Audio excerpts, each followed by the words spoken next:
When you are following your dharma properly, your swadharma properly, your consciousness will get elevated. So by the time you retire, you are freed from passion, you are freed from ignorance, you are ready to take on sattva wholeheartedly. You are ready for renunciation, and now it's time for you to perfect your life. I see.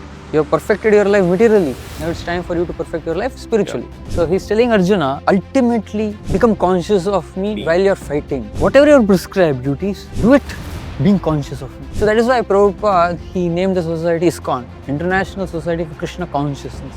Ultimately, God consciousness is the most important thing. And you should hear to my instructions, Krishna said. And how do you hear to Krishna's instructions? Through the scriptures. If we work in this world whimsically, we'll be lost. But if we work in this world under following those scriptures, that is listening to him, then we will prosper materially. Eventually, we will attain spiritual perfection also. We shouldn't go by our ego. That's the whole point. Krishna has given all the instructions, but the free will of the living is never taken away from you. So ultimately, the ball is in Arjuna's court. No, I'm telling you this is the right path. I want you to follow the right path, but ultimately it is your decision. You let him do what he wants. Yes. Let him realize it himself. Yes. If you're forced to do something, it's not love any longer. And for love to exist, free will needs to exist. And love is the highest experience. It's the highest experience of bliss. And having come to establish dharma, a lot of people don't realize. For the sake of the highest dharma, even if you give up lower principles of dharma, you're not a loser. We started with the conversation of Sanjay and Dhritarashtra. Correct. Dhritarashtra's question was what happened on the war field, because he was apprehensive what is going to be the outcome of the war. Yeah.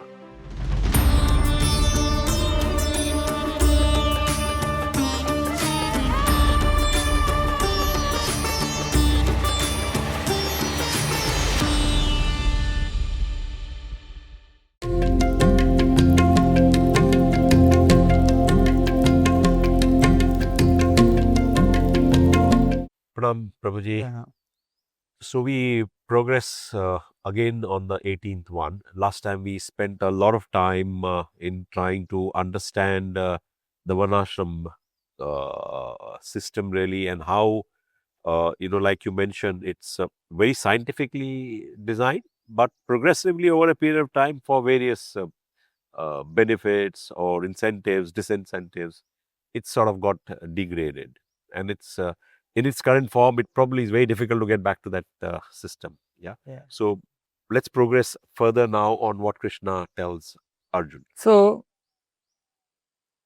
Krishna, while inspiring Arjuna to fight, he says, every endeavor is covered by some fault, just as fire is covered by smoke. Therefore, one should not give up the work born of his nature, O son of Kunti, even if such work is full of fault. So basically, he's telling Arjuna that he should fight, not thinking about how Kshatriyas have to fight and to refrain from it. No, you should do your prescribed duties. And then he says, O son of Kunti, learn from me how one who has achieved this, one who is self-controlled, unattached, and who disregards all material enjoyments can obtain by practice of renunciation the highest perfect stage of freedom from reaction. So basically, just by following your particular varna. So this is tyag or this is sannyas? See, in the consciousness of tyag you try to perform your activities, and eventually you, at the right age, you come to the level of sannyas. So, as per your psychophysical nature, as per your varna, you might be whatever you are. You might be a Kshatriya, Vaishya, etc. But if you are following that particular dharma properly, eventually that dharma is designed in such a way that by the time you retire, your consciousness has elevated to sattva. Doesn't matter at what level it is right now. Eventually it will rise to sattva. And when it rises to sattva, you are ready for renunciation. Correct. So this is tyag. At this stage it is tyag probably. Tyaga and eventually sannyas. Correct? And then how does it work? So text number 51 to 53, he speaks about being purified by his intelligence and controlling the mind with determination, giving up the objects of sense gratification, being freed from attachment and hatred, one who lives in a secluded place. Now he's speaking about actually going into the forest here. I see. So eventually it will lead. So this is actual renunciation now. Actual renunciation. If when you are following your dharma properly, your swadharma properly, your consciousness will get elevated. So by the time you retire, you are freed from passion, you are freed from ignorance, you are ready to take on satva wholeheartedly.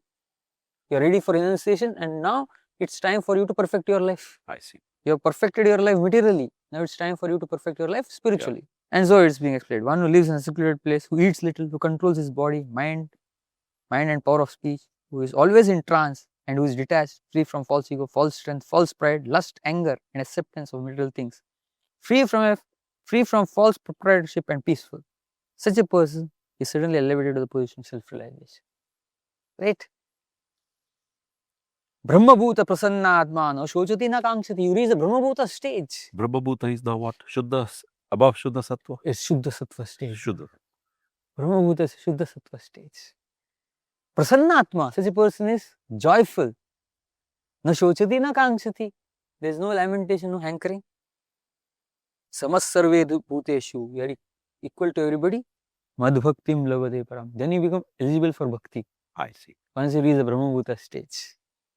Krishna says. And then, bhaktva mam abhijananti yavan yaschasmi tattvataha tato mam tattvo jnatva vishade tadanantaram. One can understand me as I am, as a Supreme Personality of Godhead, only by bhakti, devotional service. And when one is in full consciousness of me by such devotion, he can enter into the kingdom of God. See, this is like the summary of the entire Gita, right? If you remember, it's coming back to bhakti again.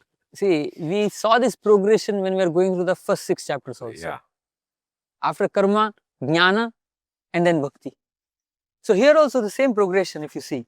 Krishna is initially telling Arjuna, do your swadharma. That is karma yoga. And then he speaks about these verses 51 to 53, where he is speaking about living in a secluded place, eating little, controlling body, mind, power of speech. You progress sufficient. That is jnana. Yeah. This is jnana. After karma, jnana. The same thing that we found in chapter 3, 4, 5, 6. Again, it is getting repeated within the span of a few verses here, because it's a summary now. So after karma, you come to jnana, and once you reach the stage of jnana, then what? Brahma-bhuta Prasanna is the stage of jnana. Madhbhaktim labate param. You come to the stage of bhakti now. It's the same thing. And then he says here, though engaged in all kinds of activities, my pure devotee under my protection reaches the eternal and imperishable abode by my grace. Text number 56. So Krishna is giving advice to Arjuna in text number 57. In all activities, just depend upon me and work always under my protection. In such devotional service, be fully conscious of me. Machitta sadadam bhava. Right? Machitta sarva durgani mat prasadat tarishyasi atachittam ahankaram na shoshyasi vinamshasi. If you become conscious of me, you will pass over all the obstacles of conditioned life by my grace. If, however, you do not work in such consciousness, but act through false ego, not hearing me, you will be lost. See, these are the final instructions that Krishna is giving. After talking of Shuddha Sattva, he's again warning him again. Yeah, it's like he's winding up his instructions on the Gita now. His final instructions. Yeah. So he's telling Arjuna, ultimately become conscious of me while you're fighting, right? Whatever your prescribed duties, do it being conscious of me. So that is why Prabhupada, he named the society ISKCON, International Society for Krishna Consciousness. Ultimately, God consciousness is the most important thing. And you should hear to my instructions, Krishna is telling. And how do you hear to Krishna's instructions? Through the scriptures.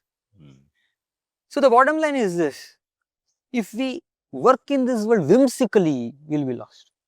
But if we work in this world under following those scriptures, following the scriptures, that is listening to him, then we will prosper materially. Eventually, we will attain spiritual perfection also. We shouldn't go by our ego. That's the whole point here. Krishna says in text number 59, if you do not act according to my direction and do not fight, very specific here, then you will be falsely directed. By your nature, you will have to be engaged in warfare. Very specific. Correct. Under illusion, you are now declining to act according to my direction. Oh. But compelled by the work born of your own nature, you will act all the same, son of Kunti. See, that nature, see, this is very important to understand. The nature can't be artificially suppressed. It has to be purified.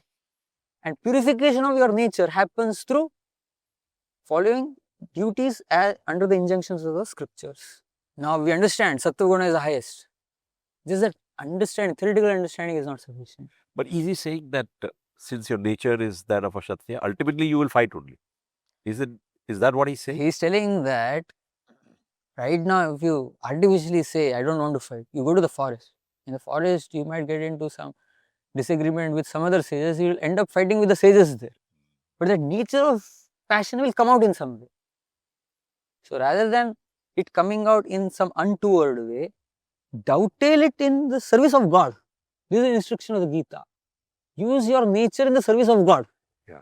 And then he says, the Supreme Lord is situated in everyone's heart, Arjuna, and is directing the wandering of all living entities, for seated as on a machine made of the material energy. The body is like a machine. Yeah. Correct? O son of Bharata, surrendered unto him utterly, the Paramatma. Yeah. By his grace, you will attain transcendental peace and the supreme and eternal abode. Iti te jnanam akhyātam bhuyyād bhuyyataram maya vimrashyaitat asheshena yatecchasi tata kuru. Thus I have explained to you, knowledge still more confidential. Deliberate on this fully and then do what you wish to do. See, again, very interesting. See, Krishna has given all the instructions, but the free will of the living entity is never taken away from the living entity. So ultimately, the ball is in Arjuna's court. What you wish to do, you do. But before, That's pretty odd, isn't it? Why is it odd? No, I'm telling you this is the right path. I want you to follow the right path, but ultimately it is your decision. Yes, because It's back to our parent, this thing. Yeah, parent thing. You know, you let him do what he wants Yes, to do. yes. Let him realize it himself. Yes. See, the point here is you have to, it should be your initiative. So the living entity is a living entity because of free will. A free will is taken away from a living entity, the living entity ceases to be a living entity. You are dead matter. See, ultimately, why is it that the living entity is given free will? This free will is a gift. Through this gift of free will, we have the privilege of experiencing love. See, this is the bottom line here. Love. See, the ultimate perfection of spirituality is, as we have explained in so many Bhakti Yoga. And what is Bhakti Yoga? It is a yoga of love. Yeah. See, love is meaningless if you are forced to love. Love inherently means there is a choice not to love. Yeah. If you are forced to do something, there is not love any longer. And for love to exist, free will needs to exist. So God never takes away free will from a living entity, because taking away free will from a living entity means taking away from the living entity the capacity to love. And love is the highest experience. It's the highest experience of bliss. Pure love is the highest experience of bliss. That's how the living entity is able to experience ananda through love. If that free will is taken away, it's great disservice to the living entity. So God never takes that free will away. So he's giving that choice to Arjuna still.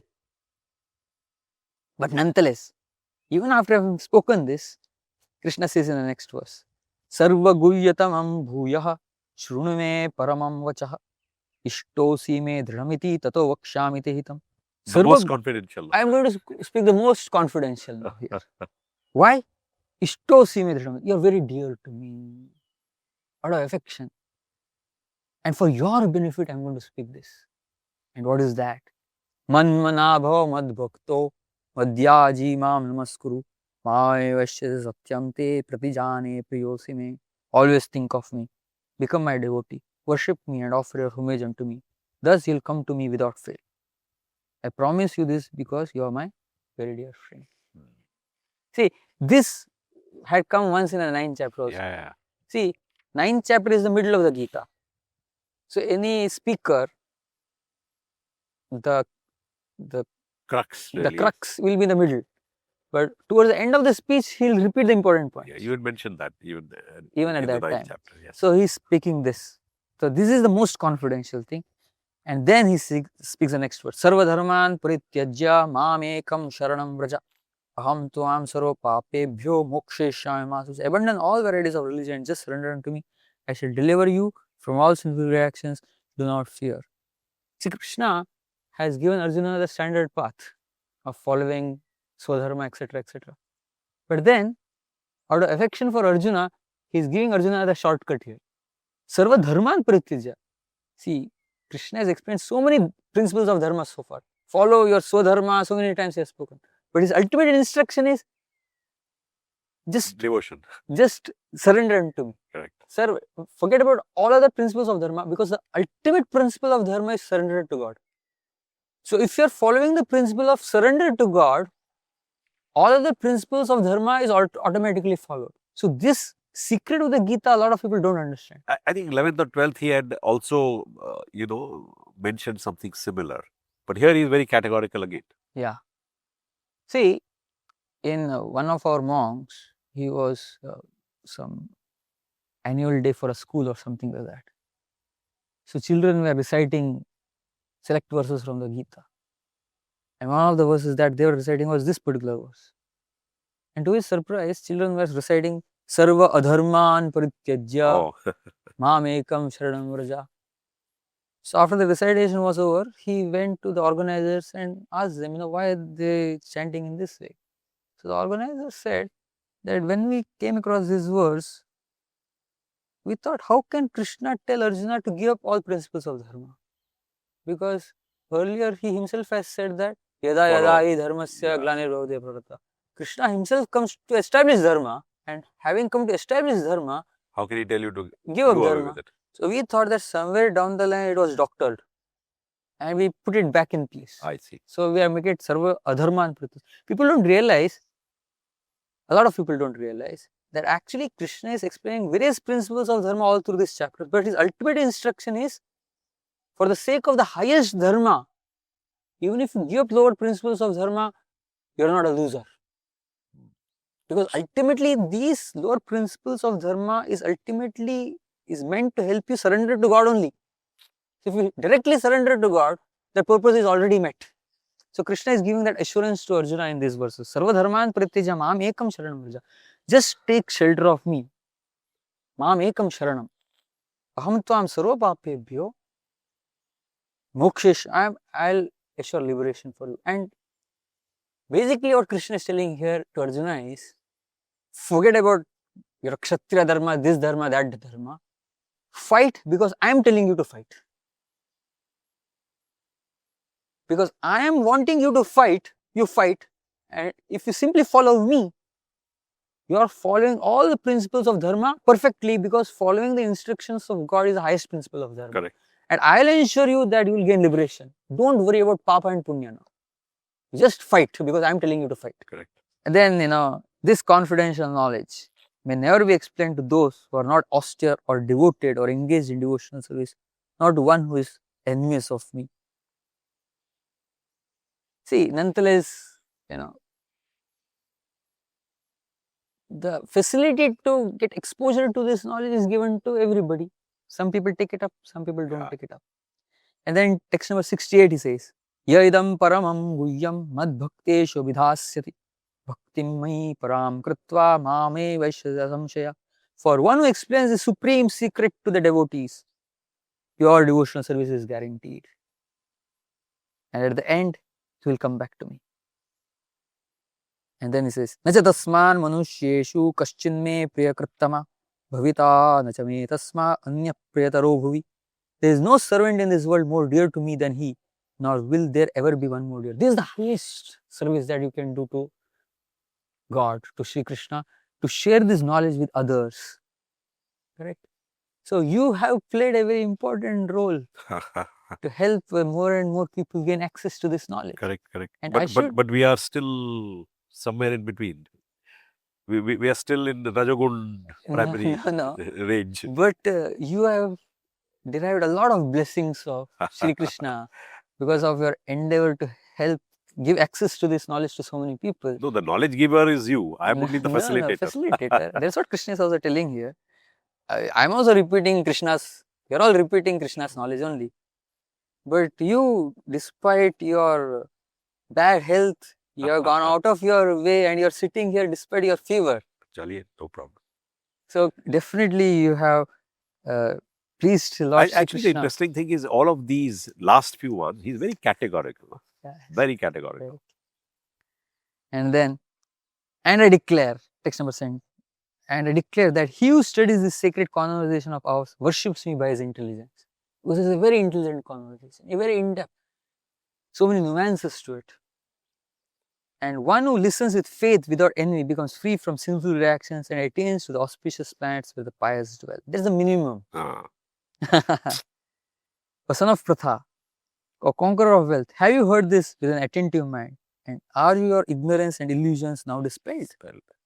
What does Arjuna says? Nashto moho smritir labdva tvat prasadad mayachita sitosmi gata sandeha karishe vachanam tava. Hare Krishna, infallible one, my illusion is now gone. I have gained my memory by your mercy. I am now firm and free from doubt, and I am prepared to act according to your instructions. To your instructions. Whatever you say, I am ready to do it. And now Sanjaya, coming back to the original conversation. Yeah. We started with the conversation of Sanjaya and Dhritarashtra. Correct. Sanjaya says, thus I have heard the conversation of two great souls, Krishna and Arjuna. And so wonderful is that message that my hair is standing on end. By the mercy of Vyas, I have heard these most confidential talks directly from the master of all mysticism, Krishna, who was speaking personally to Arjuna. O king, as I repeatedly recall this wondrous and holy dialogue between Krishna and Arjuna, I take pleasure being thrilled at every moment. O king, as I remember the wonderful form of Lord Krishna, I am struck with wonder more and more, the Vishwarupa, and I rejoice again and again.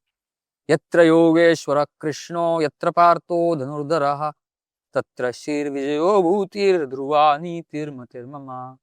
Wherever there is Krishna, the master of all mystics, and wherever there is Arjuna, the supreme archer, there will also certainly be opulence, victory, extraordinary power and morality. That is my opinion. Tatra Shri. Shri is opulence, riches. Vijayo is... Sanjay is saying? Sanjay is telling Sanjay Dhritarashtra. is saying, okay. Sanjay is telling Dhritarashtra. Dhritarashtra's question was, what happened on the warfield? Because he was apprehensive. What is going to be the outcome of the war? Yeah.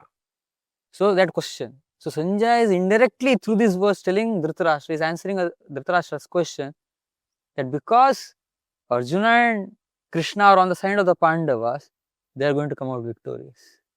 Your sons are going to be defeated. Indirectly, he is giving that answer in the last verse here. And very important thing here. Yatra yogeshwaro Krishna, wherever there is Krishna, yatra partho dhanurdhara. Arjuna, who is the wielder of the dhanush, the weapon. It's a human endeavor under the guidance of God. Human endeavor under the guidance of God, both have to go hand in hand. Your own effort, at the same time, under the direction of Shri Krishna. Then what happens? With this combination, there will be Shri. Opulence. Opulence that is sustainable. We discussed in previous sessions also. In the modern day world, it is unsustainable. Yeah. It comes, it goes, and when it's so fluctuating, it rather than giving you pleasure, it gives you anxiety. The money in today's world gives you anxiety. Correct. See people, they trade in the stock market. You might be having money, but that money is creating anxiety because at any moment you can lose it. Correct. So tatra Shri, opulence, vijayo, victory, Power. extraordinary opulence, victory, extraordinary power, and morality. There will be opulence with morality, not that you have opulence at the cost of morality, or you are simply sticking to moral principles and you don't have anything with you. No, you get everything when these two things happen hand in hand. Yeah. Your own endeavor under the direction of God. So this is a very beautiful. So this is the last verse which concludes the entire instructions of the book. Thank you, Prabhuji. It's been wonderful. And, I just think back to the first episode when we just started and we probably were not sure where we were going. Yeah. We said, okay, let's try it out as an experiment. I personally have gained hell of a lot. And what I've tried to do really, even when I try and study on my own, and I'm sure all my colleagues who probably view the podcast really, if you do it on your own, you don't get that depth. You don't get the context. I think, and then your explanation of all those contexts in each of the cases your sort of what we call case studies, your TEDx talks, your social experiments. I think a lot of them helped in putting the context in place, really. And then I can tell you that, well, there may not be, thousands of viewers for our podcast, but the few who do have gained immensely. Yeah. And I think from our point of view, that's a good job done. really. Absolutely. So thanks to It's you for always- all of that. No, I'm Yeah. very grateful. Actually, I think again the Varnashrama system at some level is at play here, because I'm not such a great organizer. So especially when it comes to organization at such a lengthy level, where so many episodes which is going to stretch over months, because of your intervention, I think it really happened. That's why I said we are still a lot in Rajagun. No, We have to move. no. You have up used the it all curve. in the service of Krishna. The way you planned the entire thing, ensuring that the episode comes out every week, right at the right time, going for the shoots, getting it all done. Yeah. Amazing organization. I'm really Thank impressed. you. Thank you so much. Thank you for Krishna, I guess.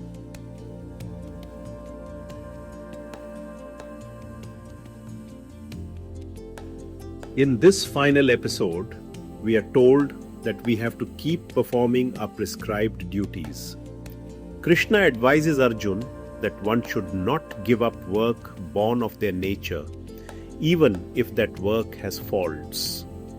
This work is designed so that over time, a person's consciousness elevates to a stage of goodness, satva, making him ready for renunciation. The path to self-realization takes us through A. Purification. This involves controlling the mind with determination, giving up sense gratification, and being free from attachment and hatred. B. Renunciation, which occurs when one is freed from passion and ignorance, living a secluded and detached life. And C. The Brahma-bhuta Stage. This is a state of joyful self-realization above material modes, where one is equal to all and ready for devotional service. Krishna emphasizes that he can only be truly understood through devotional service. By becoming fully conscious of him, one can overcome all obstacles of conditioned life and reach the eternal abode. Despite giving exhaustive instructions, Krishna leaves the final decision to Arjun, stating, "Deliberate on this fully and then do what you wish to do." This highlights that free will is essential for the highest experience of pure love, bhakti, which cannot be forced. Krishna offers a shortcut by telling Arjun to abandon all other principles of religion and simply surrender to him. Surrender to God is considered the highest principle of dharma, automatically fulfilling all lower principles. And finally, the power of divine guidance. We conclude by noting that victory, opulence, and morality are guaranteed wherever there is a combination of human endeavor, Arjun, and divine guidance, Krishna.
Heavy Krishna, to you all.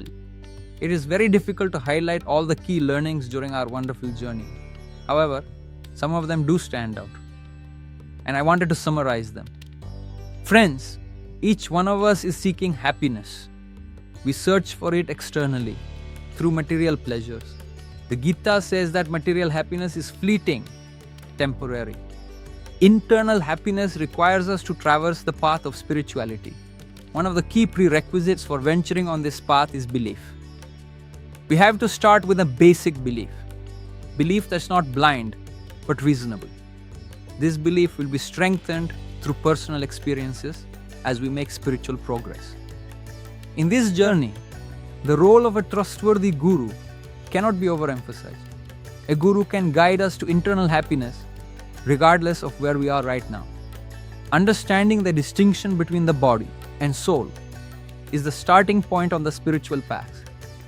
The body is temporary and the soul eternal. We have to gradually leave behind bodily identities and identify ourselves more and more as spiritual. Lasting behavioral change can happen only when identity changes. The role of the mind on the spiritual path is important. It is a key culprit that keeps us in material existence. We need to control it. Thinking, feeling, and willing are the three functions of the mind, and they occur one after the other. Wrong thoughts give rise to jealousy, anger, and hatred, and those feelings push us to act in wrong ways. Therefore, nip materialistic thoughts in the bud. Verse 2/47 of the Gita is well known for work life. Krishna tells Arjuna not to be attached to the results. Destiny or Daiva, higher powers, have the final say in the outcomes. Nonetheless, we need to continue doing our work. Material desires and selfish attachments to the results of our activities are not our friends. They are enemies. We can overcome them through spiritual practices. Detachment and responsibility are not contradictory. But remember, detachment doesn't mean that you have a right to be irresponsible. Happiness and distress we all undergo are like changing seasons. They will come and they will go. We need to be equipoised in either of the two situations, not be carried away by the extremes. We are continuously told by Krishna to follow the path of devotion, full love, faith, and belief in Him. The path of devotion seems difficult to many because it is also about taming the ego. Gratitude is extremely important, not just to lead a meaningful life, but also to come close to God. Equally important for a spiritualist is to cultivate empathy and compassion. We need to place God in the center of our lives and take ourselves out of the center. He is the enjoyer. We are only facilitators. Death is a reality. Our next life depends on our activities during this life and our thoughts at the time of death. Hence, we need to practice thinking about God through various means throughout life. Leadership. It's not simply about enjoying the privileges. A leader's responsibility is beyond just himself. He has to continue to work, to help, and set an example for others. Our bodies and minds are made of combinations of the three gunas. The influence of the three gunas, satva, rajas, and tamas, is visible in our actions. We need to observe their play, rise above them, and take refuge in the divine. The impact of gunas is evident also in our food, our sacrifice, our austerity, and our charity. The soul is pure and free, yet appears bound due to identification with the prevalent gunas. And devotional service is the only sure means to transcend all three gunas completely. Wealth in itself is neutral, but has a great ability to corrupt. Lakshmi is very chinchil, and hence needs presence of spirituality to retain her. And finally, friends, remember, Krishna is our best well-wishing friend. He will take care of us. I carry what you lack and preserve what you have are powerful words indeed. Dear friends, please do keep progressing on this wonderful journey